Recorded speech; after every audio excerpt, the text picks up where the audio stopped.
Hello, welcome to the channel. Today we want to look at viruses and the drugs that we use to manage them or treat them. The first thing we want to understand about viruses are that they are non-living particles that replicate in a living host.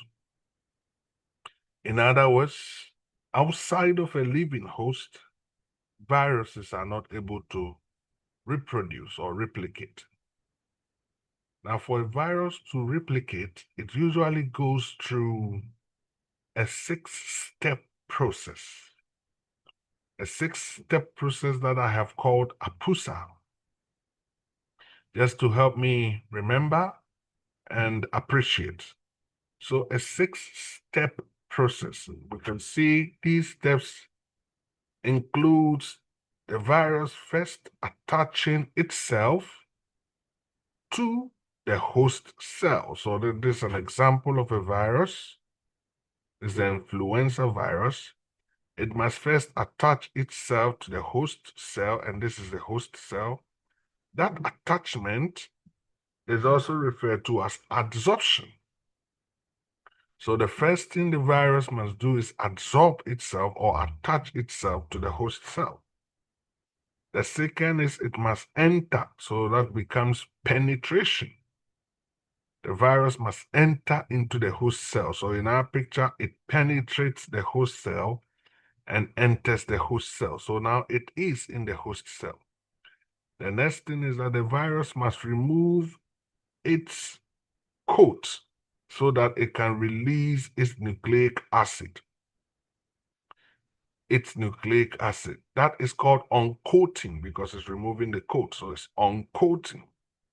Now, uncoating results in the release of the viral nucleic acid.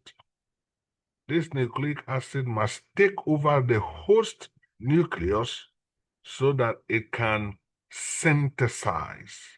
It can use the host mechanism to synthesize DNA, RNA, synthesize structural proteins, or synthesize early regulatory proteins. So the fourth step is the synthesis stage.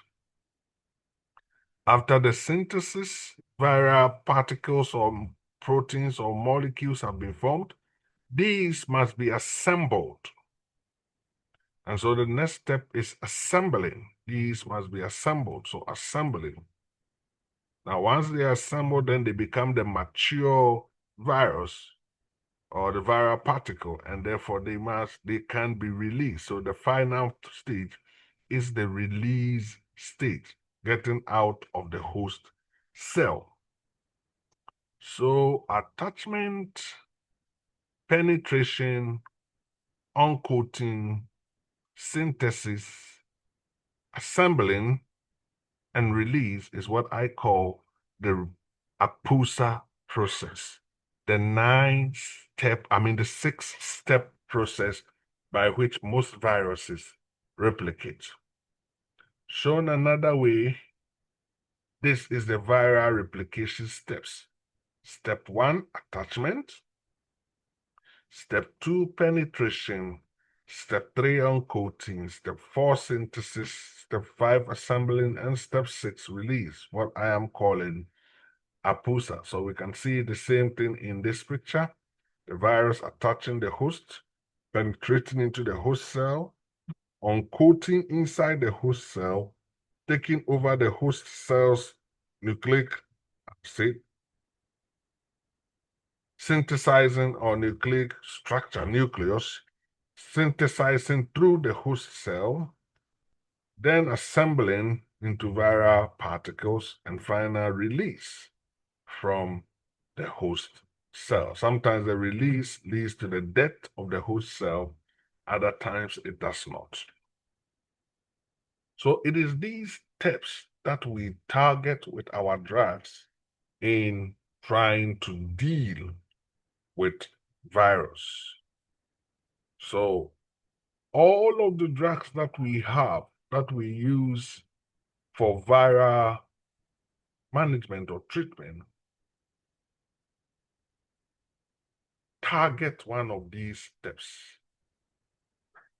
And these steps are also potential target sites for antiviral agents, for newer antiviral agents. Now, most of the antiviral agents we have targets step 4, the synthesis stage. So step 4 is where most of our current antiviral agents target. So for example, we have our reverse transcriptase inhibitors, which are used in antiretroviral or anti-HIV medication or HIV treatment management. Reverse transcriptase inhibitors. It's a step 4 synthesis process. Then we have protease inhibitors also in antiretroviral, and it's also a step 4 synthesis process. So most of our drugs target step 4, but it's not the only step that is targeted. There are various steps that can be targeted. We've talked about 6 of these steps, and as we go on, we will see how we have drugs that target other steps in this APUSA process. We shall be using 2 viruses as our case study. We will use herpes virus, and we will see how we use our drugs to deal with herpes virus. And we will use the retrovirus HIV to see how our antiviral medications work. So let's begin with the herpes virus. So there are various types of herpes viruses. Routinely, we are told over 100 herpes virus species are known, and of these, 8 routinely infect humans. Now, note in the first process that herpes virus, represented by HSV here, goes through the same 6-step process: attachment, penetration, uncoating, synthesis, and then assembling, which are the latter parts, and finally release. But in this picture, we also have how our drugs, ACV, our example, also enters into the host cell and targets the synthesis stage. So in other words, the synthesis stage is here. You'll note that our drug enters in. The drug is converted, monophosphate, diphosphate, triphosphate. This conversion stage or phosphorylation stage of our drug is actually the stage that activates the drug. Then the active drug, it also enters into the nucleus and interferes with the synthesis process of the virus, the viral synthesis process. And we will go into that details as we move on.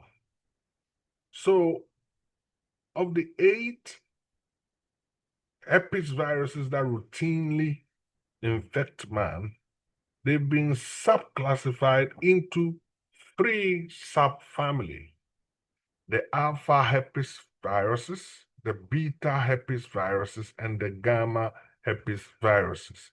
These are the 8 that routinely infect man. They've been identified as human herpes virus 1 to human herpes virus 8. And they are also identified, which is more easier than the HHV naming. We also use these to name them. So HHV1 is also known as herpes simplex virus 1 or HSV1. HHV2 is known as herpes simplex virus 2.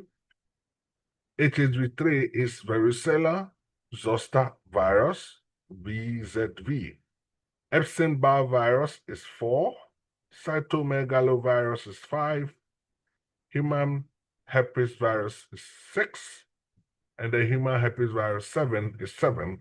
And finally, Kaposi's sarcoma-associated herpes virus is 8. Now, of these, the first 3 are the alpha subfamily, alpha herpes subfamily. Then 5, 6, 7 are the beta herpes virus subfamily. And then finally, 4 and 8 are the gamma herpes virus subfamily. In this lesson, we will mostly talk about 1, 2, 3, and 5. So we will focus mostly on those. Let's look at some diseases that these viruses cause. So HSV1, or the alpha group, the HSV1 causes orofacial lesion, like you can see in the picture here. HSV2 causes genital lesions. You can see them here, both male and female genitals. HSV3, varicella zoster, causes chickenpox. And we are told in later life, chickenpox may appear as shingles. 5, cytomegalo causes microcephaly or mononucleosis, also known as kissing disease. 6 and 7 cause roseola infantum, which is basically this type of rash on children especially. Epstein-Barr 4 also causes infectious mononucleosis. And 8, Kaposi, causes Kaposi's sarcoma. Now, the drugs that we use for herpes virus infection typically are Acyclovir. Our prototype is Acyclovir, ACV, as we saw in the picture, Acyclovir. There are various forms of the cyclovir family, Acyclovir, Ganciclovir, Famciclovir, etc., various forms. But the prototype is Acyclovir, the beginning. Now, these are actually made to look like the fundamental structures DNA of the virus DNA. In other words, the basic structures virus uses to make their DNA. Our drugs are made to look like them. So if we take our Acyclovir and Ganciclovir, they are made to look like guanosine, one of the basic building blocks for viral DNA. So in this picture, you see guanosine, the structure of guanosine. This is the structure of Acyclovir. The only difference is just the molecule here, but both of them look identical, except with the molecule here. Now, why is this important? Because the structural resemblance is actually the advantage that the drug has in being able to competitively inhibit the virus enzyme. So the viral enzyme of interest in this instance is the viral DNA polymerase, which is the viral enzyme required for DNA synthesis. And to synthesize the DNA, it requires these basic structures. So if our drug is made to look like guanosine, then the DNA polymerase will have to pick either guanosine or our drug, which could include Acyclovir or Ganciclovir. And this way, it competitively inhibits the viral enzyme, the polymerase, DNA polymerase. It's basically like doing a musical chair. Once we put abundant molecules in there, the DNA polymerase picks because it's more of settling on a target. So it picks either. And if it picks guanosine, then it can create or synthesize the virus DNA. But if it picks our drug, the Acyclovir, then it is not able to synthesize a proper DNA. It makes a faulty DNA. We must also say that for guanosine or Acyclovir or Ganciclovir to be acted upon by DNA polymerase, it must first be activated. The activation process is done by adding 3 phosphate group to the molecules. Now, this is the triphosphorylation process. So Acyclovir must be triphosphorylated, Ganciclovir must be triphosphorylated, guanosine must be triphosphorylated, activated before it can result in, or it can be used for the synthesis process. So if we look again at our picture, this is Acyclovir, our drug. It enters into the host cell which has been infected by the virus. It is converted to a triphosphate form, which is going to compete with guanosine triphosphate for the DNA polymerase, the enzyme. And once Acyclovir triphosphate is what attaches to the enzyme, it results in faulty viral DNA. It results in faulty viral DNA. Another advantage that Acyclovir has is that it's been shown once it binds to the template, the DNA template, the complex formed is irreversible. So it binds permanently in the complex and prevents that enzyme complex in creating viral DNA. So that's an advantage that it has. In other words, it stops the process. So it results in what is called the chain termination. The chain termination. Ganciclovir, on the other hand, binds to the template, but does not bind irreversibly. So it binds reversibly, and the enzyme can do again for other DNA processes by the virus. All right. So, Ganciclovir, Acyclovir are available orally, they are available intravenously, and they are available topically. When used, they diffuse into most body tissues and fluids, including our cerebrospinal fluid. Acyclovir has activity over herpes simplex virus 1 and 2, varicella zoster virus, cytomegalovirus, and Epstein-Barr.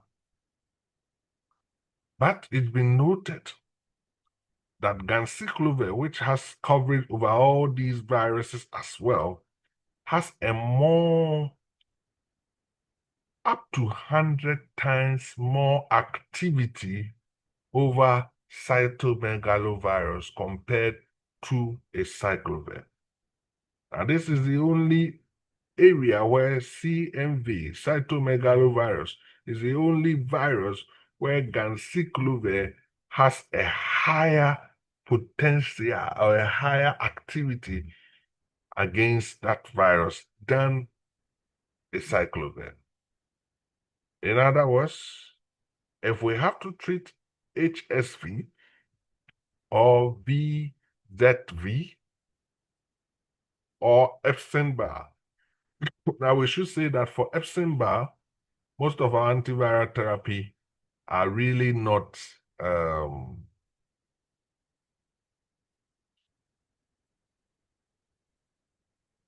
an effective way of really killing the virus or removing the virus. Basically, it reduces the shedding so that the patient may experience an improvement in symptoms, but it does not result in the death of the virus.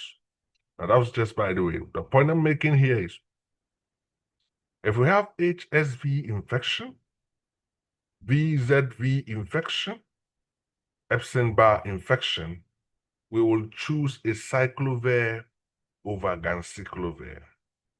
But if we have CMV infection, we will choose Ganciclovir over Acyclovir, even though both medications can be used to handle these infections. So, for example, clinically, we are using Acyclovir for chickenpox or shingles, which is varicella zoster infection, or we are using Acyclovir for the labia or the oral and genital herpes, which is the HSV1 and 2 infections respectively. We are using it for HSV encephalitis. We are using it for neonatal HSV infection. But when it comes to Ganciclovir, we are using it for CMV retinitis. Notice that CMV pneumonitis. So CMV infections, cytomegalo infections, we choose Ganciclovir over Acyclovir. When it comes to the adverse side effects, normally it's said to be mild. Occasionally, it's reported Acyclovir occasionally gives nausea, diarrhea, or headaches if we're given orally. However, if Acyclovir is given by infusion, the IV form is given, it could result in renal insufficiency or it could result in neurological toxicity, affecting the kidney and the nerves. Ganciclovir, on the other hand, if used, can also affect or cause myelosuppression, bone marrow suppression. This can result particularly in neutropenia, low levels of your neutrophils, your white blood cell neutrophil. If we use Ganciclovir together with zidovudin, which also causes myelosuppression, then the two drugs can have an addictive effect on the patient and result in a more severe myelosuppression. Also, there is some CNS toxicity that has been associated with the use of these agents. Even though this is rarely reported, it has also been associated. Now, in this case, it could result in CNS changes like the person's mental status is changed, confusion.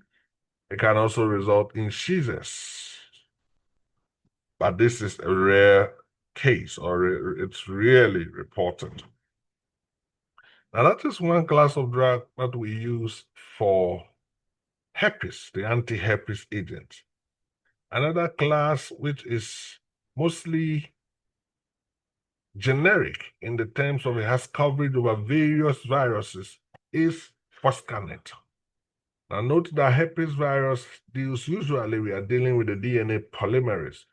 Foscanet can inhibit the viral DNA polymerase and therefore can be used in herpes infections. It can also inhibit RNA polymerase and can inhibit HIV reverse transcriptase enzyme, and it does the inhibition directly, unlike competitive inhibition that we saw with Acyclovir. Here, it is a direct inhibition of the enzyme, not through a substrate. Now, Foscanet, because it can inhibit various viral enzymes, has been used in various viral infections. But because we're dealing with herpes, its activity has been shown to be effective for HSV, which is resistant to Acyclovir, CMV, which is resistant to Acyclovir, varicella, Epstein-Barr, HHV6, hepatitis virus, and even the HIV virus is being used in all of these. Its activity is effective against these viruses. Foscanet is available only as intravenous formulation.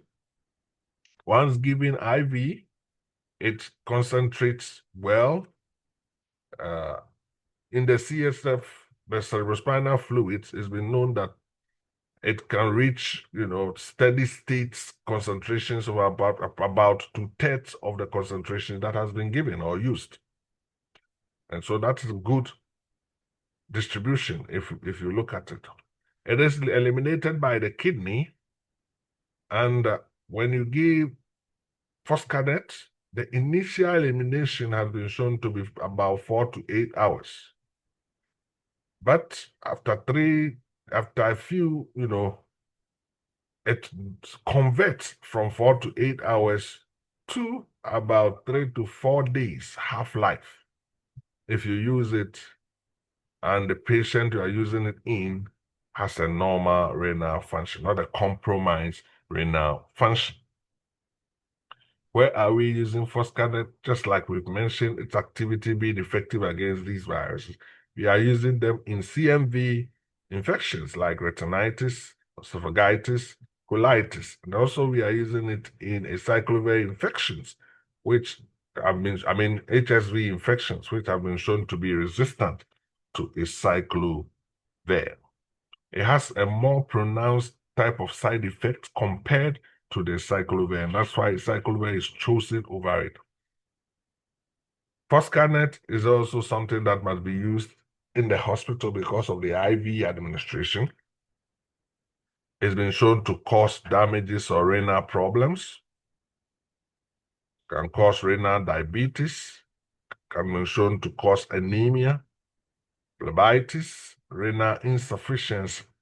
It can also affect calcium levels by either decreasing or increasing the levels. It can affect phosphate levels by either decreasing or increasing the levels. And it's been shown that the drug actually causes genital ulceration. So this is how we handle our herpes infections. In our next lesson, we will talk about the HIV virus. Thank you very much. The Lord bless us all. Please remember to subscribe to the channel for more lessons. Have a wonderful, wonderful day. God bless.